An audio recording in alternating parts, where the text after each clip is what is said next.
인간의 잠재적 가능성을 총체적으로 보여준 레오나르도 다빈치. 왜 생각의 시야 코덱스를 거울에 비춰야 알 수 있도록 가꾸로 썼을까? 다빈치는 중세의 암흑시대 한가운데 있었고 세정에 밝고 처세에 능한 사람이었습니다. 나는 몇 년 전 제주 다빈치 뮤지엄 마니아였습니다. 홈페이지 동영상 자막과 배경음악 그리고 아나운서의 해설을 즐겨 들었습니다. 미래를 보았는가? 미래가 보이는가? 다빈치가 바라본 미래의 세계는 아직 결정되지 않았다. 모나리자에 숨겨진 다빈치 미래의 꿈. 중세의 암흑 속에서 창조의 씨앗을 심고 르네상스를 빛의 세계로 이끌어낸 인류 최초의 문명 디자이너. 인류의 미래를 향한 꿈과 비전. 창조 발상의 기록 코덱스. 과거와 현재 그리고 미래로 이어지는 생각의 씨앗. 나는 2015년 로마와 이탈리아 7박 8일 여행도 다녀왔습니다. 밀라노 산타마리아 성당, 부속 건물 식당 벽화 최후의 만찬을 비롯하여 다빈치 고향 피렌체 뮤지엄도 관람했습니다. 자동차, 비행기, 로봇, 배, 방위산업, 도시화 건축, 생명공학, IT, 회화 예술에 이르기까지 레오나르도 다빈치는 생각의 패러다임을 바꾸고 미래를 꿈꾸는 최초의 문명 디자이너였다. 그가 제주에 왔다. 다빈치. 왜 제주에 왔을까? 지금 이대로는 인류 문명이 지속될 수 없기 때문이다. 지속 불가능한 현대 문명을 위해 다빈치는 어떤 미래를 보여주려고 했는가? 모나리자와 미래의 코드. 이탈리아 문화재청에서는 모나리자의 눈에서 새로운 다빈치 코드를 발견했다. 다빈치는 어떻게 미래를 상상할 수 있었을까? 보았기 때문이다. 보아라. 내가 가고자 하는 미래에 우리는 지금 다빈치 미래의 코드를 보아야 한다. 지금 이 시대는 새로운 문명 디자이너가 필요하다. 레오나르도 다빈치는 이탈리아 중북부 토스카나 지방의 산골 마을에서 1452년 태어났습니다. 14살 때 가족과 함께 피렌체로 이주해 베로키우의 공방에 들어갔습니다. 베로키우는 그 당시 피렌체에서 가장 유명한 공방을 이끌던 실력 있는 예술가였습니다. 다빈치는 그곳에서 20대 초반까지 미술 및 기술 공작 수업을 받았습니다. 제자의 재능을 알아본 베로키우는 레오나르도에게 그림을 맡기고 자신은 조각에만 몰두할 정도로 레오나르도를 화가가 되도록 배려했습니다. 그러나 레오나르도 생각은 달랐습니다. 67세에 사망한 레오나르도는 26세부터 사망할 때까지 자신이 구상하고 연구한 각종 무기와 다양한 식물류, 수학, 해부학, 기하학 등 참신한 아이디어를 종이의 앞장과 뒷장에 스케치하면서 글씨체를 거울에 비춰봐야 알아볼 수 있게 했습니다. 다빈치의 관심사는 인간성 해방과 인간의 재발견, 합리적인 사유와 생활 태도의 길을 열어준 근대 문명의 선구, 르네상스였습니다. 날마다 20시간을 시대적 요구에 부응하는 연구를 하면서 르네상스 시대의 결정적 공헌을 한 사람입니다. 레오나르도 다빈치는 평생 독신으로 살았기 때문에 자녀가 없었습니다. 그의 제자이자 동반자였던 프란세스코 멜지가 유산을 상속받았습니다. 프란세스코도 다빈치 코덱스를 공개하면 마녀사냥 표적이 될 수 있다는 사실을 알고 있었기 때문에 공개하지 않고 평생 간직하고 있다가 1570년 사망했습니다. 프란세스코가 죽고 조카 오라초도는 코덱스가 소중한 보물인 줄 모르고 고물상에 팔거나 가정교사와 친구들에게 나누어 주었습니다. 천만다행인 것은 조각가 폼페오 레오니가 일부를 찾아내 10개의 묶음으로 만들었습니다. 스페인 국왕 펠리페이세에게 팔기 위해서였습니다. 그런데 그것을 양도하기 전에 국왕이 죽었습니다. 사겠다는 사람이 없으니까 기계장치 스케치만 별도로 묶은 코덱스 아틀란티쿠스 망가지고 밀라노로 왔습니다. 그것이 현재 암브로시아나 미술관에 소장되어 있습니다. 사방으로 흩어진 코덱스 중에서 1690년경 화가 주세페 게츠는 트렁크 속을 뒤지다가 노란 종이 한 묶음을 발견했습니다. 그것을 런던 북서쪽에 있는 레스터의 영주 토마스 코크가 프랑스에 왔다가 구입해서 영국으로 가지고 갔습니다. 거기서 250년 동안 레스터 영주의 시골 사유지에 서재해 있었습니다. 1960년 부유한 미국인 사업가 아르망드 해머가 발견하고 돈을 지불하고 미국으로 가져갔습니다. 이때부터 다빈치 코덱스는 레스터 코덱스에서 해머 코덱스로 이름이 바뀌었습니다. 1994년 해머가 사망하자 해머 코덱스는 경매에 붙여졌습니다. 그때야 물건의 소중함을 알게 된 사람들이 경합을 벌리면서 가격이 천정부지로 치솟았습니다. 최종적으로 마이크로소프트사 회장 빌 게이츠가 물경 3,080만 달러 약 370억 원을 주고 샀습니다. 빌 게이츠는 코덱스 이름을 다시 레스터 코덱스로 바꾸고 캘리포니아에 있는 저택에 온도 조절 장치가 있는 서재를 마련하고 보관 중입니다. 영국 박물관에는 또 다른 아론델 코덱스가 있습니다. 현재까지 발견된 다빈치 코덱스는 3만 페이지에 이릅니다. 이처럼 다빈치는 과학자였으며 인간의 잠재적 가능성을 총체적으로 보여준 문명 디자이너였습니다. 다빈치는 물질 문명 발달에 기념비적 업적을 남겼으며 탐욕스러워 보일 정도로 새로운 것을 찾아 헤맨 사람이었습니다. 건축, 토목, 수학, 과학, 해부학, 공학, 음악, 비행기, 자동차, 각종 무기, 탱크, 자동소총, 잠수복, 낙하산, 콘택트렌즈, 수렵자 명종 등 물질 문명 전반에 걸쳐서 다양한 아이디와 새로운 패러다임을 제시했습니다. 다빈치가 살던 시기에 인쇄기술이 발달했는데 글과 그림이 들어있는 코덱스를 출판하려고 글과 그림을 함께 인쇄하는 기계도 발명했습니다. 다빈치는 다른 사람들의 아이디어를 소개하는 여유도 보였습니다. 독일의 기술자 콜레드 카이저의 설계 도면과 이탈리아인 마르티나가 설계한 자동차도 코덱스에 포함시켰습니다. 고대 로마 건축가 비트루비우스가 쓴 건축 10서 원문을 옮기면서 고대의 인체 비례를 그대로 받아들이지 않고 실제로 사람의 몸에 눈금자를 들이대면서 측정한 결과를 남겼습니다. 자연이 낸 인체의 중심은 배꼽이다. 누워서 팔 다리를 뻗은 다음 컴퍼스 중심을 배꼽에 맞추고 원을 돌리면 두 팔의 손가락 끝과 두 발의 발가락 끝이 원에 붙는 정사각형이 된다. 사람 키를 발바닥에서 정수리까지 잰 길이는 두 팔을 가로 벌린 너비와 같기 때문이다. 다빈치는 남자와 여자 시체를 30구 넘게 해부했습니다. 시체를 냉동시킬 방법도 방부제도 없던 시절이라서 역겨운 냄새를 참아가면서 시체와 며칠씩 함께 보내면서 오장육부를 스케치했습니다. 칼로 파헤쳐지고 피부가 벗겨진 시체를 뚫어지게 들여다보고 있는 다빈치를 상상만 해도 끔찍해서 소름이 확 끼칩니다. 그렇게 해서 작성했다는 다빈치의 부검 기록을 나는 존 캐리 편저 바다 출판사에서 발행한 지식에 원전에서 읽었습니다. 노인은 죽기 몇 시간 전 말하기를 자기 나이가 100살이며 아픈 데는 없고 단지 쇠약해져 있을 뿐이라고 했다. 그리고는 플로렌스의 산타마리아 노벨라의 병원 침대에 앉아 아무 움직임이나 질병의 증상도 없이 죽음의 저편으로 떠나갔다. 이런 평화로운 죽음의 원인을 알아보기 위해 나는 노인의 시체를 부검했다. 심장과 하부 조직들은 완전히 쇠약해지고 수축되어 무기력한 상태인 것을 발견하였고 인체 조직에 공급되는 혈액이 부족하여 쇠약해진 결과로 죽음에 이르렀다는 것을 알게 되었다.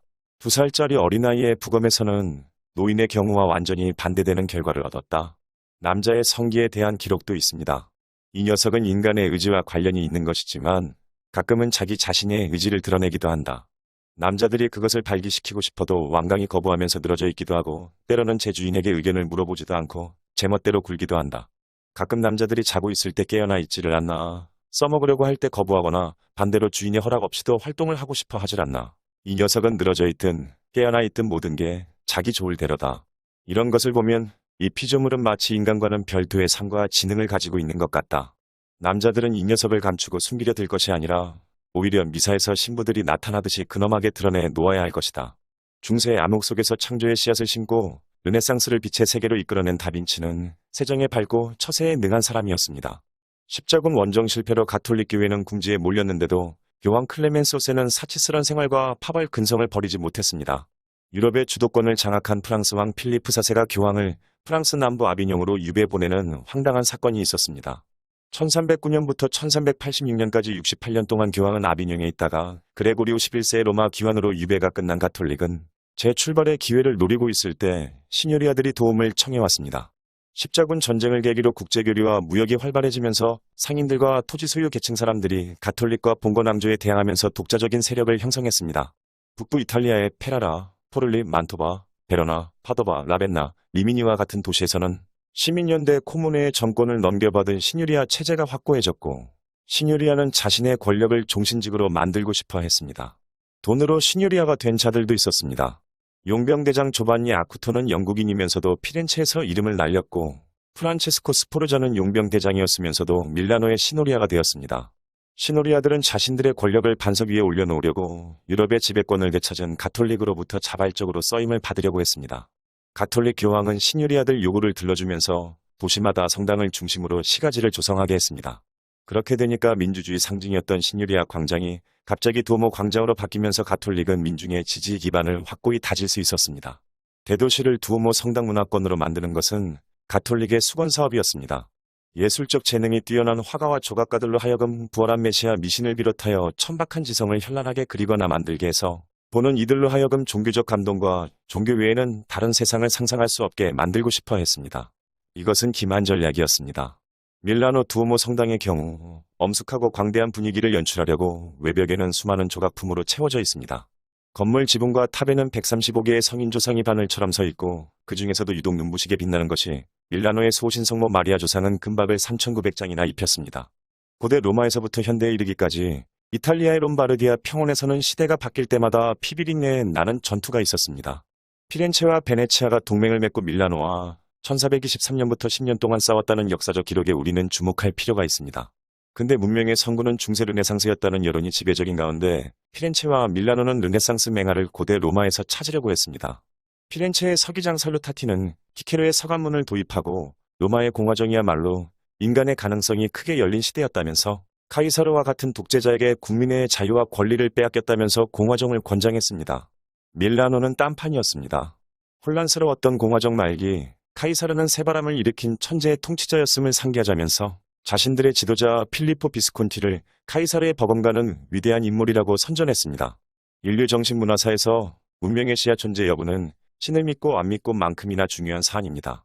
기원전사 14년 3월 15일 원로원 의원들이 마련한 환송식에서 암살범들이 카이사르를 살해할 그 시각에 키케로는 조금 떨어진 곳에서 암살 장면을 보고 있었습니다. 그러니까 피렌체와 밀라노 사람들이 카이사르와 키케로의 이념적 논쟁을 재현했던 겁니다.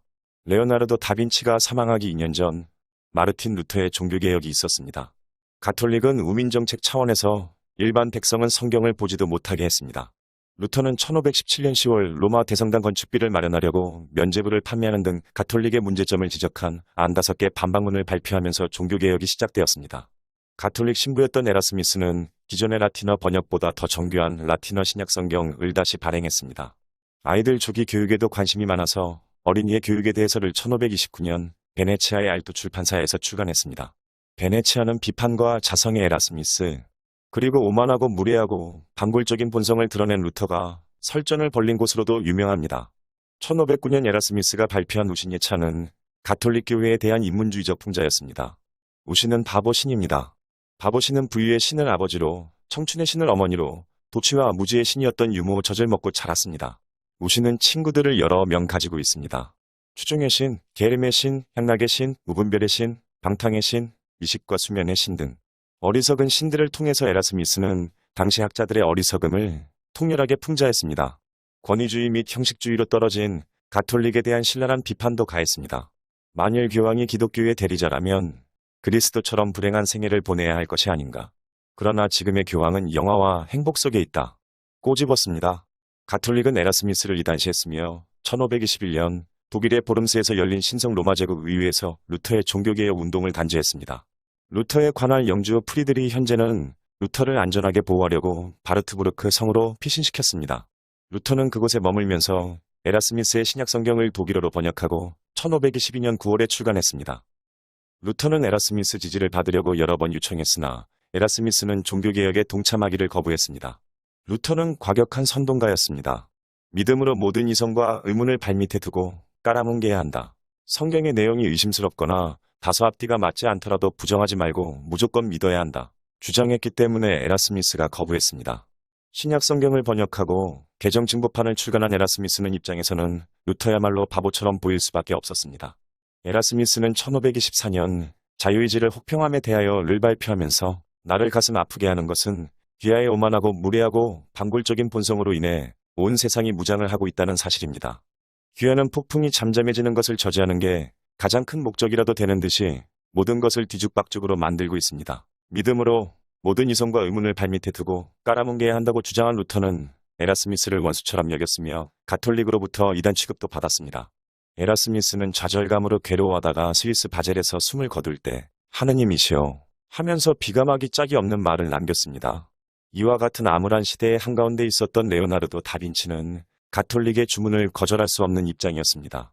그래서 작품을 의뢰받을 때마다 시간을 끌면서 지혜롭게 대처했습니다. 다빈치는 바울이 말하는 최후의 만찬하고는 관련이 없는 그림을 그렸습니다. 가톨릭이 주문한 그림의 주제는 너희 중 하나가 나를 배반할 것이다. 예수가 자신이 체포될 것을 미리 알고 마지막 유월절을 기념하는 만찬입니다. 상당히 계산적인 발언을 한 것처럼 되어 있기 때문에 12 제자들 반응이 눈에 드러나야 합니다. 누가 배반자일까를 예술적으로 표현하는 것이 관건이었습니다. 다빈치의 최후의 만찬에는 예수 뒤에 후광이 없습니다. 가룟 유다가 어디에 있는지 모르게 그렸으며 12 제자 몸짓과 손짓, 얼굴 표정에서 이해하기 힘든 암시가 깔려 있습니다. 작업실을 방문한 어떤 사람이 보고는 만찬 속 제자들은 밀라노 궁정의 저명한 대신들 초상화 같고 시민들의 삶을 그린 그림과 닮았다고 말했습니다. 1495년부터 제작에 착수하여 1498년에 완성했습니다. 대부분의 작품이 미완성이라고 불리는 레오나르도의 그림에서 몇 안 되는 완성된 작품의 하나이고 가장 손상이 심한 그림으로도 알려져 있습니다. 최후의 만찬은 6월절의 만찬으로 6월절 식사는 해가 진 다음에 먹는 건데 그림에선 창밖 풍경에서 보이듯 대낮입니다. 성경에서는 포도주를 마셨다고 하는데 포도주 병이 어디에도 보이지 않습니다. 동방 박사의 경배는 다빈치가 29세이던 1481년 그리기 시작한 것으로 다양한 구상과 진행 단계를 남겨둔 채 1년 뒤 제작을 포기했다고 합니다. 10개의 나무판에 그려진 동방 박사의 경배는 예수 탄생 당시 베들레헴을 찾았던 동방 박사 3명은 물론 인간 군상의 반항, 서로 싸우는 말들, 건축적 디자인, 풍경들과 하늘의 모습을 설명하고 있습니다. 나무 판자를 접착제로 이어붙인 이 작품의 빈 공간과 밑그림들을 현재 복원 중이라고 합니다. 모나리자 그림도 오래 걸리기는 마찬가지였습니다. 그가 그린 완성작품은 20점을 넘지 않습니다.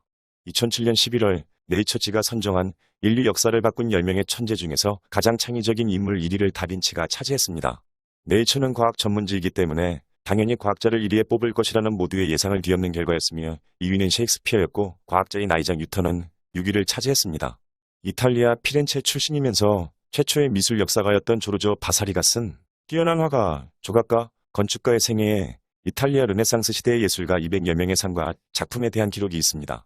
우리는 이따금씩 자연이 하늘의 기운을 퍼붓듯 한 사람에게 엄청난 재능이 내리는 것을 본다. 이처럼 감당 못할 초자연적인 은총이 한 사람에게 집중되어서 아름다움과 사랑스러움과 예술적 재능을 고루 갖게 되는 일이 없지 않다. 그런 사람은 하는 일조차 신성해서 못사람들이 감히 고개를 들 수 없으니 오직 홀로 밝게 드러난다. 또 그들의 작품은 신이 손을 내밀어 만든 것과 같아서 도저히 인간이 만들었다고 보기 어렵다. 레오나르도 다빈치가 바로 그런 사람이었다. 인간의 잠재적 가능성을 총체적으로 보여준 레오나르도 다빈치. 왜 생각의 씨앗, 코덱스를 거울에 비춰야 알 수 있도록 가꾸로 썼을까? 다빈치는 중세의 암흑시대 한가운데 있었고 세정에 밝고 처세에 능한 사람이었습니다.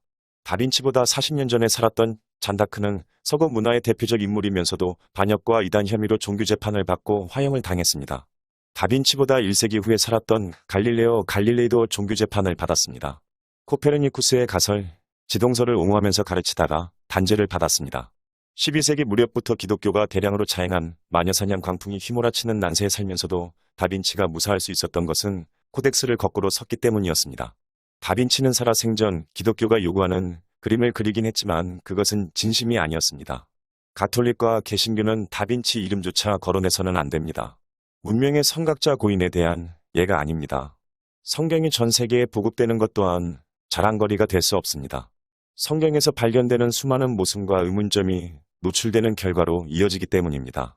예술적 재능이 뛰어난 화가와 조각가들로 하여금 부활한 메시아 미신을 비롯하여 천박한 지성을 현란하게 그리거나 만들게 해서 보는 이들로 하여금 종교적 감동과 종교 외에는 다른 세상을 상상할 수 없게 만드는 기만전술도 종말을 고할 때가 왔습니다. 복음서는 동시대를 살았던 목격자들의 저작이 아닙니다. 예수가 죽고 나서 35에서 65년이 지난 후에 예수를 몰랐던 사람들이 쓴 것입니다. 그들은 예수를 직접 알지 못했고 예수가 어떤 일을 했는지 직접 보지 못했으며 예수의 가르침을 직접 듣지 못했습니다. 그들은 예수와 다른 지역에 살면서 다른 언어를 사용했습니다. 이야기 자체도 공평무사하지 못합니다. 기독교인의 입장에서 썼기 때문에 자신들 선입견에 맞추어 이야기를 왜곡했을 가능성을 배제할 수 없다고 바트 어만이 말했습니다.